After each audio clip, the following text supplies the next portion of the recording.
السلام عليكم ورحمة الله وبركاته.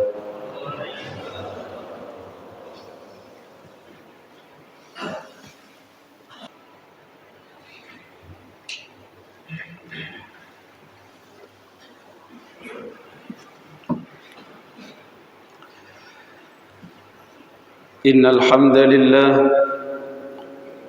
نحمده ونستعينه ونستغفره ونعوذ بالله من شرور أنفسنا ومن سيئات أعمالنا. من يهده الله فلا مضل له ومن يضلله فلا هادي له. أشهد أن لا إله إلا الله وأشهد أن محمدا عبده ورسوله لا نبي بعده. اللهم صل وسلم وبارك وكرم على حبيبنا وشفيعنا وقرة أعيننا محمد وعلى آله وصحبه وسلم تسليما كثيرا. فيا أيها الناس أوصيكم ونفسي بتقوى الله فقد فاز المتقون. وقال تعالى في كتابه الكريم: يا أيها الناس اتقوا ربكم الذي خلقكم من نفس واحدة وخلق منها زوجها وبث منهما رجالا كثيرا ونساء واتقوا الله الذي تساءلون به والأرحام إن الله كان عليكم رقيبا. وقال تعالى: يا أيها الذين آمنوا اتقوا الله حق تقاته ولا تموتن إلا وأنتم مسلمون. Ikhwatal iman jemaah sekalian, alhamdulillah, mari kita senantiasa bersyukur kehadirat Allah Subhanahu wa taala atas segala nikmat yang telah Allah berikan, nikmat yang begitu banyak, nikmat yang tatkala kita mau menghitung-hitungnya tak akan mampu diri ini menghitungnya.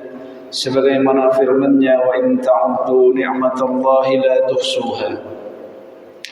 Di antara nikmat yang harus kita syukuri yaitu nikmat iman dan Islam, begitu juga nikmat kesehatan dan nikmat umur panjang untuk terus bisa beribadah kepada Allah Subhanahu wa taala sehingga siang hari ini, tepatnya kita berada di hari Asyura di bulan Muharram, kita masih bisa melaksanakan ibadah salat Jumat berjamaah dengan keadaan sihah wal afiyah. Alhamdulillah, thumma alhamdulillah. Salawat serta salam semoga tetap tercurahkan pada junjungan kita Nabi besar Muhammad sallallahu alaihi wasallam, Nabi akhir zaman yang telah menyampaikan kepada kita risalah Islam dengan segala perjuangan dan pengorbanan.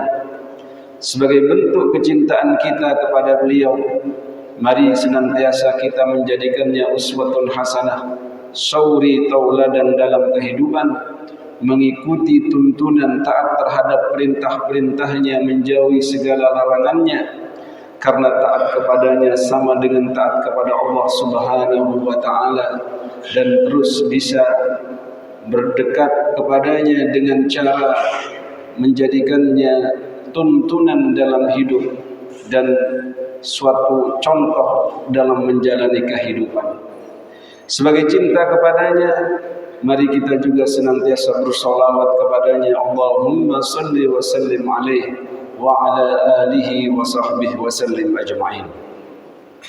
Sebagai rukun khutbah, tak lupa khatib berwasiat pada diri sendiri khususnya dan para jamaah sekalian, mari dengan bertambahnya umur, dengan masuknya kita di tahun baru Hijriah Islam ini, kita tingkatkan ketakwaan kita kepada Allah dari waktu ke waktu. Semakin bertambah usia semakin bertakwa, semakin bertambah usia semakin cinta kepada Allah Subhanahu wa taala, begitu juga kepada Rasulnya Muhammad sallallahu alaihi wasallam. Ikhwatal iman jemaah sekalian, kita berada di salah satu bulan yang sangat diagungkan, di mana 12 bulan yang sudah Allah tetapkan itu ada 4 di antaranya yang dikatakan sebagai syahrul hurum, di mana 1 di antaranya terpisah, 3 yang lainnya berurutan, yaitu bulan Rajab, yang berurutan bulan Dzulqa'dah dan bulan Dzulhijjah, dan diakhiri yaitu bulan Muharram. Ikhwatal iman, maka jangan sampai di bulan ini kita terpengaruh dengan keyakinan-keyakinan yang justru mengecilkan keagungan bulan Muharram ini sebagai salah satu dari bulan hurum. Di mana di bulan hurum ini kita dianjurkan banyak-banyak beribadah kepada Allah Subhanahu wa taala. Bahkan salah satu ibadah sunnah yang dicontohkan oleh Rasulullah sallallahu alaihi wasallam di hari ke-10 yaitu berpuasa, puasa yang disebut dengan puasa Asyura. Dan Nabi sallallahu alaihi wasallam menegaskan dalam hadisnya yang diriwayatkan dari Abi Hurairah radhiyallahu anhu, qala Rasulullah sallallahu alaihi wasallam, afdhalus siyami ba'da Ramadan, seutama-utamanya puasa sunnah setelah puasa Ramadan yaitu puasa Syahrul Muharram, berpuasa di bulan-bulan haram. Wa afdhalus salati ba'dal fardhah salatul lail, dan sebaik-baik salat sunnah yang paling utama di sisi Allah setelah salat fardu yaitu salatul lail. Rawahu Muslim.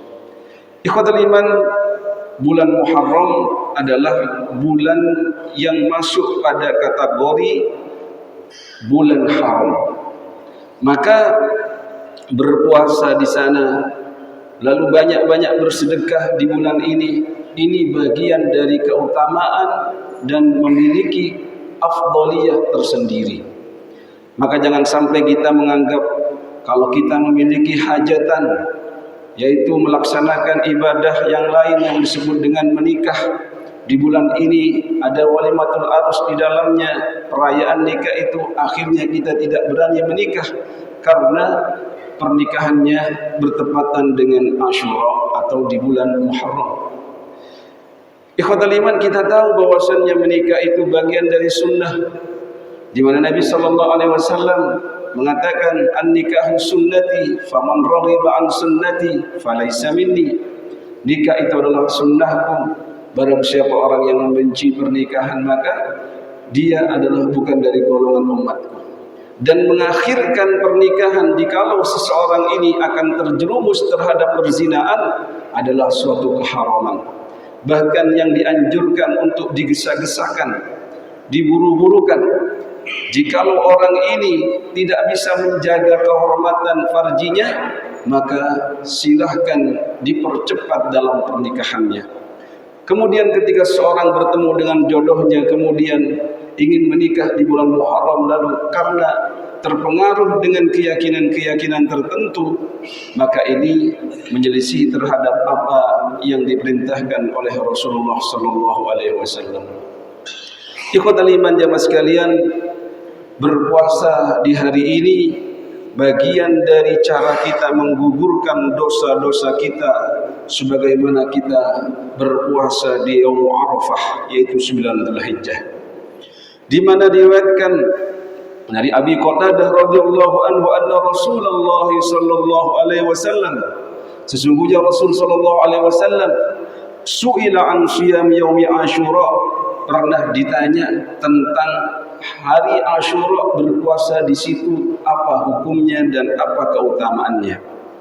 Faqala, lalu beliau menjawab bersabda, yukaffirus sana al-madiyah, bahwasannya berpuasa di bulan Muharram di 10 harinya, yaitu maksudnya di hari ke-10 di Asyura, itu akan menggugurkan dosa-dosa setahun yang sudah kita perbuat, yaitu yang dimaksudkan antara lain menurut pandangan para ulama adalah dosa-dosa kecil. Rawahu Muslim.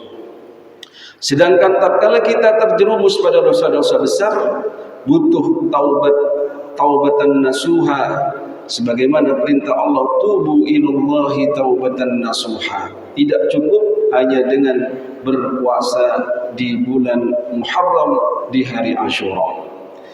Ikhwatal iman, jamaah sekalian, bahkan kalau kita ingin menyelisihi apa-apa yang telah dilakukan oleh orang-orang Yahudi, di mana mereka dalam kebaikan puasanya mereka berpuasa di hari ke-10 bulan Muharram, dan Nabi SAW mengarahkan umatnya untuk tidak menyamai atau tidak sama dengan mereka dalam hal kebaikan pun demikian, apalagi dalam hal keburukan. Di mana diriwayatkan dari Ibnu Abbas radhiyallahu anhu qala Rasulullah sallallahu alaihi wasallam, bersabda Nabi sallallahu alaihi wasallam, la in baqitu ila qabilin la asumanna at-tasi'. Andai saja jikalau Allah menakdirkan saya hidup di tahun depan, saya akan berpuasa di hari ke-9 di bulan Muharram yang dikenal dengan Shaum Tasu'a. Rawahu Muslim. Ikhwatal iman, jamaah sekalian, kita bersyukur hidup di Indonesia ini ada kebiasaan masyarakat yang mana kebiasaan itu tidak bertentangan dengan syariat. Adat istiadat yang berlaku di antara kita, di masyarakat kita, jikalau tidak bertentangan dengan syariat, maka tidak ada permasalahan kita melakukannya. Salah satunya ada pemahaman, ada kebiasaan, ada adat istiadat. Di bulan Muharram ini ramai orang-orang melakukan santunan kepada anak yatim, khususnya di bulan Muharram di hari ke-10 ini. Ikhwatal iman, sebenarnya menyantuni anak yatim ini tidaklah menunggu di bulan Muharram. Bahwasannya anjuran untuk menjaga harta anak yatim juga terdapat dalam surah An-Nisa. Bahkan Allah Subhanahu wa taala memerintahkan wa'atul yatama amwalahum wa la tatabaddalul khabitha bit thayyib. Berikan harta anak yatim itu, jangan engkau ganti harta mereka yang baik dengan hartamu yang buruk. Wa la ta'kulu amwalahum ila amwalikum. Jangan kalian makan harta anak yatim itu bercampur baur dengan hartamu sehingga itu merugikan mereka. Innahu kana huban kabira. Sesungguhnya hal tersebut ay ithman kabira, adalah dosa yang sangat besar. Ikhwatal iman, menyantuni anak yatim memang harus berkelanjutan. Momentum di Muharram ini kita jadikan hanya sebagai sarana mengingatkan bahwasannya di sana ada kewajiban tanggung jawab terhadap masyarakat, juga memperhatikan mereka yang membutuhkan perlindungan, membutuhkan santunan. Tentunya mengganti posisi seorang ayah, di mana seorang anak ditinggalkan ayahnya, meninggal dunia sejak usianya belum balik, itu adalah anak yatim, di mana mereka belum bisa mandiri dalam kehidupannya. Minimal kalau kita ini tidak bisa menyantuni anak yatim, menggantikan posisi ayahnya, setidaknya kita menjaga diri kita untuk tidak berbuat zalim kepada anak yatim. Di antara berbuat zalim kepada anak yatim ini, di mana Allah Subhanahu wa taala berfirman, innal ladzina ya'kuluna amwalal yatama, sesungguhnya orang yang makan harta anak yatim zulman dengan zalim, innama ya'kuluna fi butunihim nara, sesungguhnya hakikatnya dia adalah makan api neraka, wa sayaslawna sa'ira, dan akan dimasukkan ke dalam neraka sa'ir. Ketika orang tidak faham misalkan tentang hukum waris, bisa dia jatuh dalam mendolimi anak yatim. Misalkan seorang bapak meninggal, kemudian meninggalkan beberapa anak, yang satu sudah balik, yang satu belum balik, berarti posisi anak ini adalah anak yatim. Kemudian seorang saudara anak tertua membagi harta warisan ini sesuai dengan nafsunya belaka tanpa didasarkan kepada syariat Islam. Kemudian anak yatim ini, adiknya yang masih belum balik ini, diberikan bagian-bagian yang sedikit, diberikan bagian-bagian yang jelek. Kalau ada harta warisan berupa tanah, Anak yang tertua mengambil sebagian besar tanah itu, kemudian sebagian kecil diberikan kepada anak yatim yang mana notabene adalah saudara kandungnya sendiri. Apalagi sebagian kecil ini tidak berharga. Kalau tanah diberikan dia di tanah rawa-rawa yang harganya mungkin tidak ada apa-apanya dibanding yang dia ambil, itu bagian dari mendolimi harta anak yatim.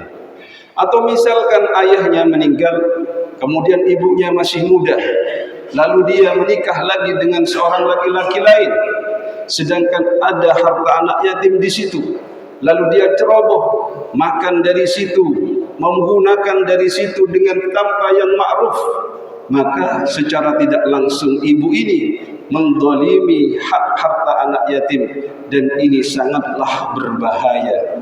Ikhwatal iman jemaah sekalian, kalaupun kita diberikan amanah untuk mengasuh anak yatim, maka mari kita berhati-hati. Kalau kita memang orang yang kaya, wa man kana ghaniyan falyasta'fif, maka jaga diri kalian dari makan harta anak yatim sambil menjaganya. Tetapi wa man kana faqiran, mungkin saja yang menjaga ini adalah fakir, falyakul bil ma'ruf, maka silahkan makan dari harta anak yatim ini dengan cara yang baik, sesuai dengan kebiasaannya, ma'ruf dengan baik.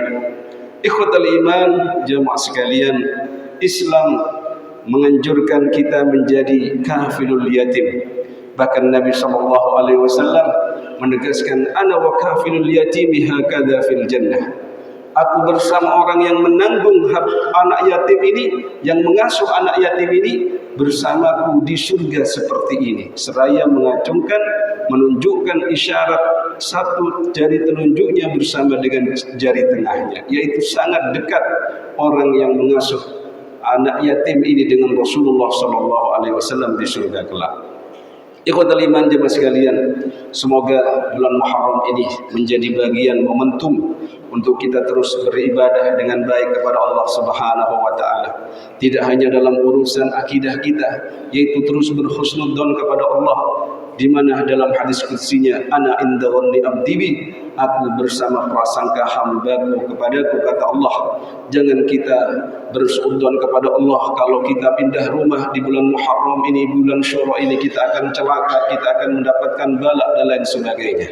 Kalau memang kita butuh menikah di bulan ini, maka nikahkan anak kita, nikahkan di bulan ini, jangan ditunda-tunda.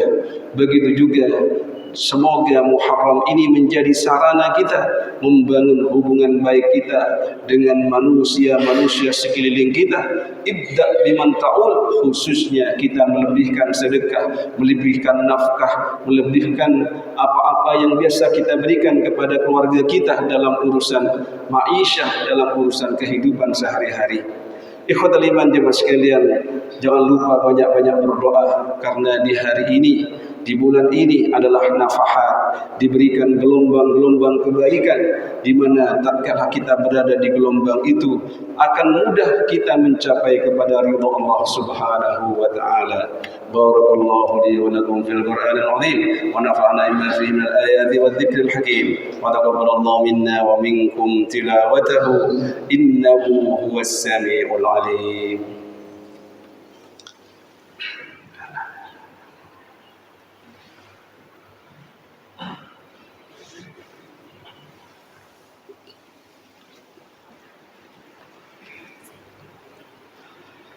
Alhamdulillah hamdan kama amar. Asyhadu an la ilaha illallah wa asyhadu anna Muhammadan abduhu wa rasuluh. Irghaman liman jahada bihi wa kafar. Allahumma salli wa sallim wa barik wa karrim ala habibina wa syafi'ina wa qurrati a'yunina Muhammad wa ala alihi wa sahbihi wa sallim tasliman katsira. Faya ayyuhan nas, أوصيكم ونفسي بتقوى الله فقد فاز المتقون. وقال تعالى ولم يزل قائلا عليما إن الله وملائكته يصلون على النبي يا أيها الذين آمنوا صلوا عليه وسلموا تسليما. اللهم صل على محمد وعلى آل محمد كما صليت على إبراهيم وعلى آل إبراهيم في العالمين إنك حميد مجيد. اللهم اغفر للمسلمين والمسلمات والمؤمنين والمؤمنات الأحياء منهم والأموات.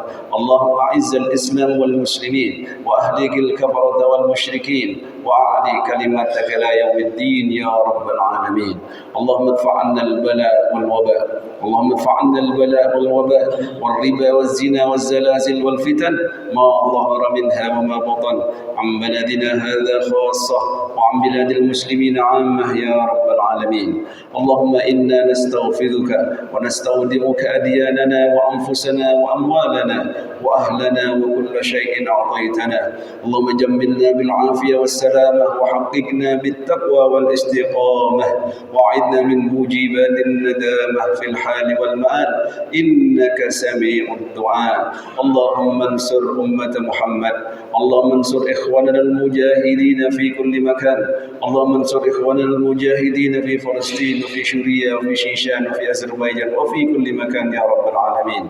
اللهم اغفر أمة محمد، اللهم ارحم أمة محمد، اللهم اصلح أمة محمد واصلح ولاة أمورنا يا رب العالمين. ربنا ظلمنا أنفسنا وإن لم تغفر لنا وترحمنا لنكونن من الخاسرين. ربنا هب لنا من أزواجنا وذرياتنا قرة أعين واجعلنا للمتقين إماما.